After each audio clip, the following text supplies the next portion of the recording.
انما یخشی اللہ من عبادہ العلماء، بات یہ ہے، اس کے علاوہ کوئی بات نہیں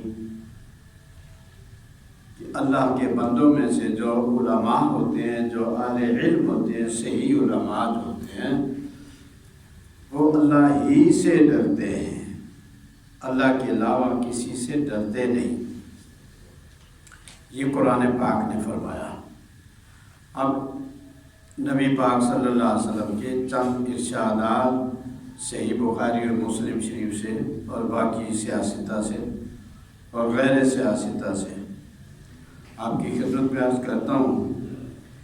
یہ صحیح بخاری اور مسلم کے اندر طویل ایک حدیث ہے جس میں فرماتے ہیں قال رسول اللہ صلی اللہ علیہ وسلم کہ نبی پاک صلی اللہ علیہ وسلم نے فرمایا، اس کے راوی حضرت ابو ہریرہ رضی اللہ عنہ، نبی پاک صلی اللہ علیہ وسلم نے فرمایا ما من رجل یسلک طریقا یلتمس فیہا علما، کہ جو بھی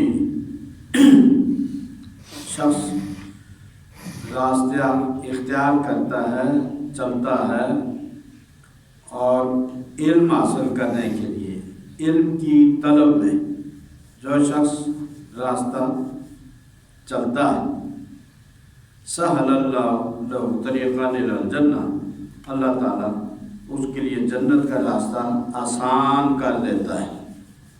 جو علم دین کا راستہ حاصل کرنے کے لیے چل پڑتا ہے، اللہ اس کو دین کے صدقے سے جنت کا راستہ بھی اس کے لیے آسان کر دیتا ہے۔ گویا کہ علم دین کے لیے چلنا ایسا ہی ہے جیسے کہ آپ کا ہر قدم جنت کی طرف جا رہا ہے۔ اور آگے آقا علیہ السلام فرماتے ہیں ما من قوم یجتمعون فی بیت من بیوت اللہ، جب لوگ کسی جگہ کے، کسی علاقے کے، کسی قوم قبیلے کے ایک جگہ جمع ہوتے ہیں، یتعلمون القرآن ویتدارسونہ، قرآن سیکھتے ہیں اور قرآن ایک دوسرے کو سکھاتے ہیں۔ اب یہ ذہن میں بٹھا لیں کہ تبلیغ کیا ہوتی ہے۔ تبلیغ یہ ہوتی ہے کہ قرآن پڑھیں اور قرآن ایک دوسرے کو سکھائیں۔ الا حفتهم الملائکہ، فرشتوں کی ایک بہت بڑی جماعت جس کو اللہ تعالیٰ بھیجتے ہی اس لیے ہے کہ زمین کے اندر چلو پھرو اور جہاں کہیں بھی قرآن پڑھنے پڑھانے والے لوگ تمہیں ملیں تو ان مجلسوں کے اندر تم بھی شامل ہو جاؤ، تاکہ ان پر جو رحمت کی اللہ تعالیٰ بارش کر رہا ہے تو تمہارے اوپر بھی ہو۔ دیکھا، فرشتوں سے ہم سمجھتے ہیں کہ ہم فرشتوں سے مل کر کامیاب ہوتے ہیں اور سعادت مند ہوتے ہیں، خوش بخت ہوتے ہیں، لیکن اللہ فرماتا ہے نہ، ملائکہ تم جاؤ اور جو علم حاصل کرتے ہیں، قرآن پڑھتے اور سیکھتے ہیں، سکھاتے ہیں، ان کی محفل میں تم جاؤ تاکہ تمہیں بھی بھلائی ملے۔ حالانکہ وہ معصوم ہیں، ان کا گناہ کوئی بھی نہیں ہوتا، خطا ان کی کوئی بھی نہیں ہوتی۔ حفتهم الملائکہ، فرشتے آ کے ان کو ڈھانپ لیتے ہیں، گھیر لیتے ہیں۔ وہ غشیتهم الرحمہ، اور اللہ کی رحمت ان کو ڈھانپ لیتی ہے۔ تنزلت علیہم السکینہ، اور سکینہ ان کے اوپر نازل ہوتی ہے، سکون، ان کو اطمینان، مزہ آتا ہے، دل کو سکون ملتا ہے۔ وَذَكَرَهُمُ اللَّهُ فِي مَنْ عِنْدَهُ، اور اللہ تعالیٰ اپنے دربار میں جو موجود ہوتی ہے مخلوق، یعنی ملائکہ، تو اللہ ان کے اندر ان کا ذکر کرتا ہے۔ جو اللہ تعالیٰ کے دین کا علم سیکھنے اور سکھانے کے لیے جمع ہوتا ہے، جب مجمع، تو اللہ تعالیٰ ملائکہ کے ہاں، جہاں بھی اللہ تعالیٰ زمان اور مکان سے پاک ہے، تو جہاں بھی جو بھی ہے تو اللہ تعالیٰ وہاں محفل سجاتا ہے اور ان لوگوں کا ذکر وہاں کرتا ہے، ان کی تعریف کرتا ہے، حمد و ثنا کرتا ہے۔ فی من عندہ وما من رجل یسلک طریقا یلتمس فیہ علما الا سہل اللہ لہ طریقا الی الجنہ، اور جو بھی اس راستے کو اختیار کرتا ہے تو اللہ اس کے لیے جنت کا راستہ آسان کر دیتا ہے۔ وَمَنْ أَبْطَأَ بِهِ عَمَلُهُ لَمْ يُسْرِعْ بِهِ نَسَبُهُ، یہ بھی بڑی پتے کی بات فرمائی آقا علیہ السلام نے کہ اگر عمل نے آپ کو ڈھیلا کر دیا، سست کر دیا، پیچھے رکھا، آپ کا نسب آپ کو آگے نہیں رہ جائے گا کہ آپ خاندان کتنے بڑے خاندان سے ہو، فلاں کی اولاد ہو، فلاں کی اولاد ہو، یہ نسب کی بڑائی یہ آپ کو آگے نہیں لے جائے گی اگر آپ کے عمل نے آپ کو پیچھے رکھا ہے۔ لہذا اس کا مطلب یہ ہوا، ہاں اگر آپ کا عمل بھی ٹھیک ہے اور آپ کی نسبت بھی ٹھیک ہے، کسی اللہ والے سے ہے، سونے پر سہاگا، بہت اچھا، لیکن اگر آپ صاحبزادہ صاحب ہیں، فلاں بزرگ کی اولاد ہیں، ان کی پشت میں سے ہیں، یہ ہے اور وہ ہے، اور یہ چشتی خاندان کے ہیں اور قادری خاندان کے ہیں اور نقشبندی ہیں اور فلاں فلاں فلاں کتنے سلسلے ہیں، تو اللہ فرماتا ہے اگر عمل اس کو پیچھے کھینچے گا تو یہ نسبتیں اس کو آگے نہیں کریں گی، آگے سے مراد اللہ کا قرب حاصل نہیں ہوگا، اللہ سے دوری ہوگی، بلکہ اس نے اپنے آپ کو بزرگوں کی طرف منسوب کر کے ان کو بدنام کیا ہے، کیونکہ دیکھنے اور سننے والے کہیں گے دل میں یا زبان سے بھی کہہ دیں گے کہ پھر تمہارے بڑے بھی ایسے ہی ہوں گے، جیسے تم ہمارے سامنے کر رہے ہو نا، تو تمہارے بڑے بھی ایسے ہی ہوں گے جن کا ذکر کر رہے ہو، تو یہ باعث عار ہے، ان کو بھی بدنام کرنے والا ہے۔ من ابطأ بِهِ عَمَلُهُ لَمْ يُسْرِعْ بِهِ نَسَبُهُ، جس کے عمل نے اس کو پیچھے کیا اس کا نسب اس کو آگے نہیں کر سکتا۔ یہ صحیح بخاری مسلم کی حدیث ہے۔ آگے فرماتے ہیں ابو ہریرہ رضی اللہ تعالیٰ عنہ راوی ہیں، رسول پاک صلی اللہ علیہ وسلم فرماتے ہیں من سلک، یہ وہی حدیث ہے اس کے اندر کچھ کمی بیشی الفاظ کی، من سلک طریقا یلتمس فیہ علما سہل اللہ طریقا الی الجنہ، اس کا ترجمہ میں نے تشریح کر دی۔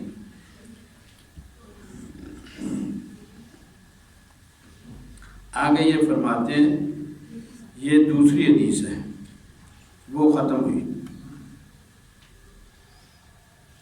مثل ما بعثنی اللہ بہ من الہدی والعلم، حضور علیہ السلام فرماتے ہیں اللہ نے جو ہدایت اور علم دے کر مجھے بھیجا ہے دنیا کے اندر، مجھے اس منصب پر اللہ نے جو فائز کیا ہے علم دے کر اور ہدایت دے کر، کمثل الغیث الکثیر، اس کی مثال ہے جیسے بڑی موسلادھار بارش، جیسے آج کل ہو رہی ہے نا، تو پہلے اللہ نے ہمیں ٹھکورا ٹھکاری کی ہے کہ بندے بن جاؤ، بندے دے پتر بن جاؤ، سدھر جاؤ،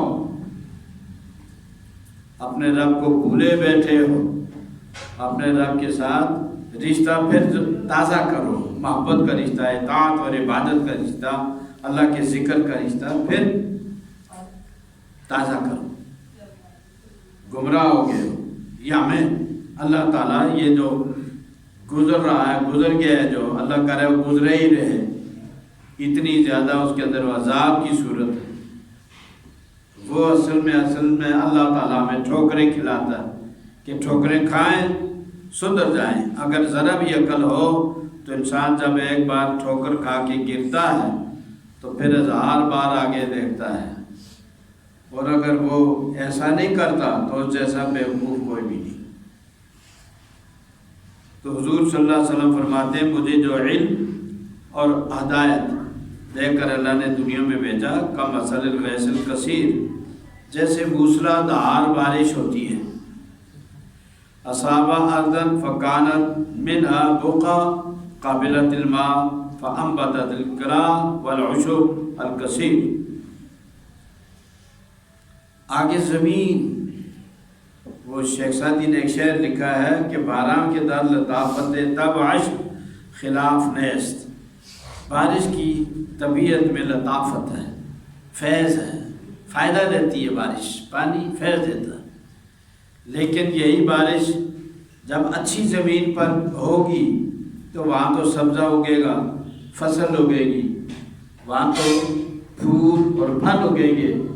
لیکن یہی بارش جب گندگی کے ڈھیر پر جا کے لگے گی، یہ تو نہیں ہوگا نا کہ ادھر ہی رہے، کھیتیوں میں رہے، باغوں میں رہے، وہ تو آگے بھی جائے گی نا۔ بارش ہے سب کے لیے ہو، تو لہذا وہی بارش جب گندگی کے ڈھیروں پر جیسے ہمارے شہروں میں ہوتا ہے وہ برسے گی تو گندگی پھیلے گی، تعفن پیدا ہوگا آپ کی۔ وہ گندگی جو یہاں ڈھیر تھا وہ بہ بہ کے تقسیم ہو کے آپ کے دروازوں تک آئے گی۔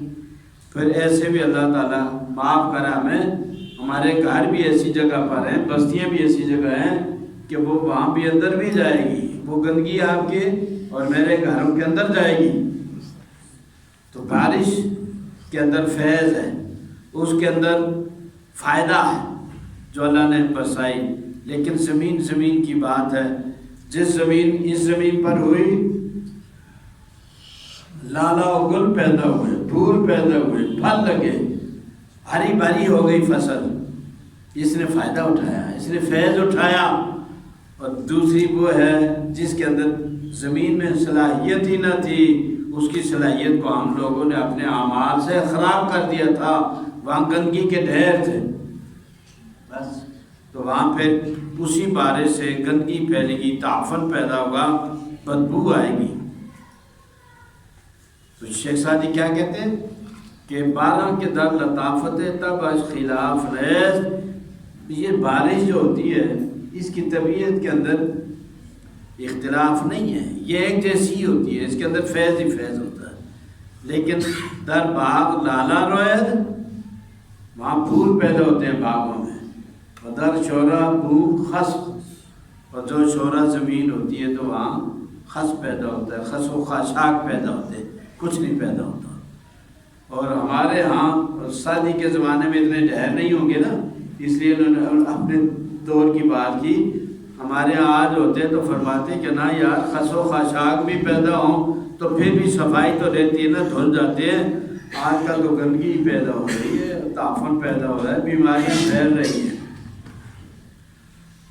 تو حضور پاک صلی اللہ علیہ وسلم نے فرمایا ایک زمین تو ہوتی ہے، بارش ہو گئی، اس کا فیض تو عام ہے، لیکن اصحاب اردن ایسی زمین کو پہنچی جس کے اندر اچھی زمین تھی اور اس میں صلاحیت تھی، پانی کو اس نے جذب کر لیا، وتر بن گیا، آنے اب فصل پیدا ہوگی۔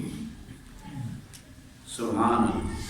فَأَنبَتَتِ الْكَلَى وَالْعُشُبَ الْكَثِيرُ، تو وہاں چارہ پیدا ہوگا، وہاں بہت سے کانے پیدا ہوں گے، جو چیز آپ کی ضرورت کی ہے، پودے پیدا ہوں گے، سب کچھ پیدا ہوگا، کیونکہ اس کو غذا مل گئی ہے۔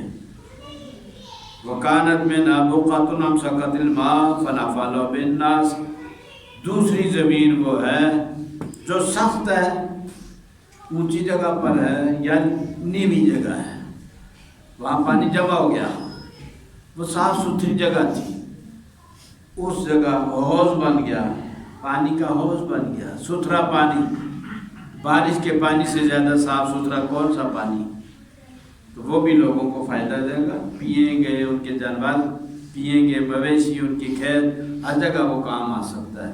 یہ دوسرے بارش کا دوسرا یہ اثر ہوتا ہے۔ فشارب و کو پئیں گے لوگ اور شراب ہوں گے، وزرع زراعت ہوگی۔ وَكَانَتْ مِنْهَا طَائِفَةٌ لَا تُمْسِكُ مَاءً وَلَا تَسْقُطُ كِلَالًا، اور تیسری قسم وہ زمین ہوگی جس کے اندر نہ تو پانی کو اکٹھا کرنے کی صلاحیت ہے، وہ سخت ایسی نہیں کہ وہ حوض بن جائے، پانی محفوظ ہو جائے، جیسے کہ ہم لوگ نالائق، ہمارے سیاستدان نالائق، بے ایمان، 2 ڈیم 3 ڈیم بنے، اس کے بعد ڈیم نہیں بنایا، اور ہمارے مقابلہ میں انڈیا نے ہمارے دریاؤں پر ڈیم بنا لیے، بھائی یہ تو آپ کے عمل سے آپ اپنی قوم کا بیڑا غرق کر رہے ہیں. آپ یہاں کاشت سالی ہو رہی ہے، اگر غلہ اب یہاں پیدا نہیں ہوگا، اگر بنجر ہو جائیں گی زمینیں، تو اس کے اندر کس کا قصور ہے؟ قصور آپ کا ہے، میرا ہے. ہم لوگوں نے ان پر دباؤ نہیں ڈالا، اور یہ ہیں کھوتے، جب تک ان کو چکا نہ مارا جائے تو یہ چلتے ہی نہیں ہیں. لہذا ہمیں چاہیے تھا ہم ان پر، عوام ان پر دباؤ ڈالتے، اور یہ پھر بندے بنتے اور آگے کوئی کام کرتے. یہ تو ایک دوسرے کا پاؤں کھینچنے کے لیے کہ ہمارا مقصد یہی ہے بس تخلیق کا، پیدا ہوئے ہاں تو اس کا پیر کھینچ، وہ آگے کیوں بڑھ رہا ہے اور تو میرا پیر کھینچ. کوئی ڈیم بنایا ہوتا، کوئی اچھا کام کیا ہوتا، وہ ایک بندہ تھا، میں اس کا نام نہیں لیتا، آپ سمجھ ہی ہوں گے، جس نے ڈیم بھی بنا دیے، جدید ترین محفوظ ترین بہترین شہر بھی بسا دیے، اور اسلحے کے کارخانے بھی لگا دیے، اور ہیوی کمپلیکس اس نے قائم کر دیے، ہیوی قسم کی مشینری بھی پیدا ہوتی ہے، اسلحے کی فیکٹریاں لگا دی. تو ایک وہ تھا جس کو آپ گالیاں دیتے ہیں، اور اس کے بعد پھر کیا ہوا؟ پھر اس کے بعد چراغوں میں روشنی نہ رہی. تو حضور پاک صلی اللہ علیہ وسلم فرماتے ہیں ایک زمین کی قسمیں تین ہو گئیں. ایک تو وہ ہے جس کے اندر صلاحیت ہے، آپ نے ہل چلایا، زمین کو بنایا، اور بارش ہوئی تو اس کے اندر بطر آ گیا، اور آپ اس کے اندر بائی بیجی کریں، زراعت کریں، اس کے اندر باغ لگائیں، سب کچھ کریں، تو یہ آپ کو فائدہ دیتی ہے. اور دوسری زمین وہ ہے جو کہ سخت ہے، اور اس سخت زمین کے اندر آپ پانی کو محفوظ کر لیں، حوض بنا لیں، آگے نہریں نکالیں. کی گل ہے یہ وہ تو نہیں رکھا ہوا. تو یہ دوسری زمین ہے، اس سے بھی فائدہ ہوا پانی کا کہ آپ نے سخت زمین کے اندر حوض بنا لیے، اس میں آپ مچھلیوں کا وہ بنا لیں فارم، یا کوئی اور بنا لیں. بہرحال پانی پینے کے لیے آپ کے مویشی پئیں، آپ سیراب کریں اپنے آپ کو، اس میں سے نہریں نکالیں. یہ ڈیم وغیرہ جو ہے اس میں سے وہ گر آ رہی ہے بات. اچھا ہاں تو وہ بھی فائدہ دے گیا، وہ بارش بھی فائدہ دے گئی. اور تیسری وہ جو کہ گندگی کے اوپر برسی، اور اس نے تعفن پیدا کیا، بدبو پیدا کی، اور گندگی جو ہے وہ پھیل گئی. وہ جو گندگی کے ڈھیر تھے پہلے ایک جگہ تھے، اب وہ پھیل گئے. تو یہ حضور پاک صلی اللہ علیہ وسلم مثال دے رہے ہیں.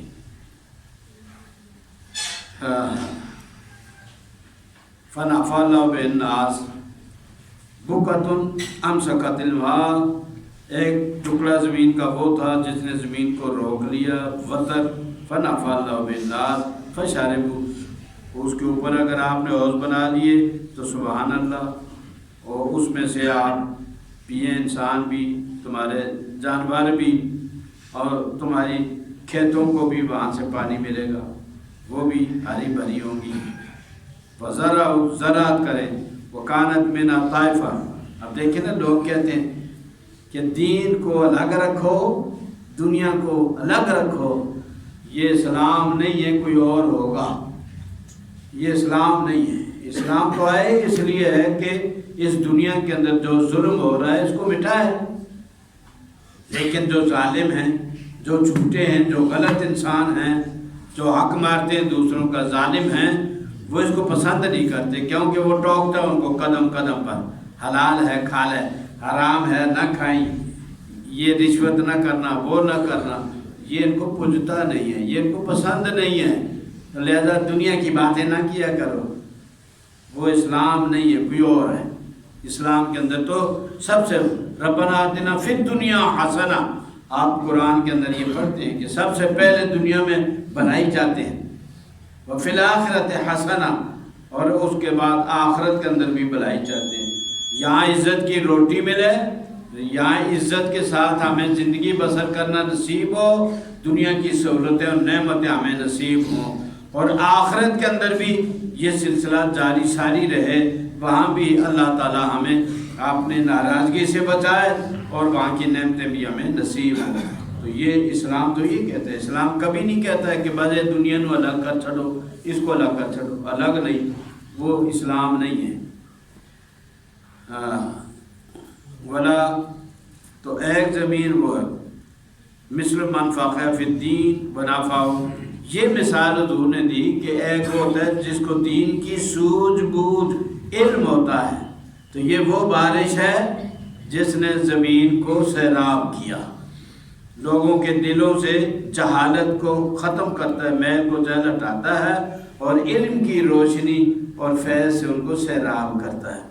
علم ابھی وہ مثال تھی، اس کے ساتھ یہ دین کے علم کو فرمایا کہ فعلمہ، اس دین کی اور علم کی یہ مثال ہے کہ انسان نے پڑھا، عمل کیا، عالم بنا، وعمل وعلم، اور آگے دوسروں کو تعلیم دیتا رہا، خود پڑھا، سیکھا دین، دوسروں کو سکھایا، پڑھایا۔ مثل من لم یرفع بذلک رأسا، یہی مثال ان کی بھی جو کہ ساری اٹھا کے نہیں دیکھتے، اس طرف دیکھتے ہی نہیں ہیں، اور چھڈو دی چھڈو، وہ اس طرف نہیں آتے۔ وَلَمْ يَقْبَلْ هُدَى اللَّهِ الَّذِي أُرْسِلْتُ بِهِ، اللہ کی دی ہوئی وہ ہدایت، وہ روشنی، وہ قرآن، وہ علم جو عمل صالح میں لے کر آیا تھا، اس کی طرف سر اٹھا کے دیکھتا ہی نہیں ہے۔ تو یہ دونوں کی یہ مثال ہے، جیسے وہ بارش کی مثال ہے، اسی طرح یہ علم دین کی مثال ہے۔ اللہ مجھے اور آپ کو عمل کی توفیق عطا فرمائے۔ وآخر دعوانا ان الحمد للہ۔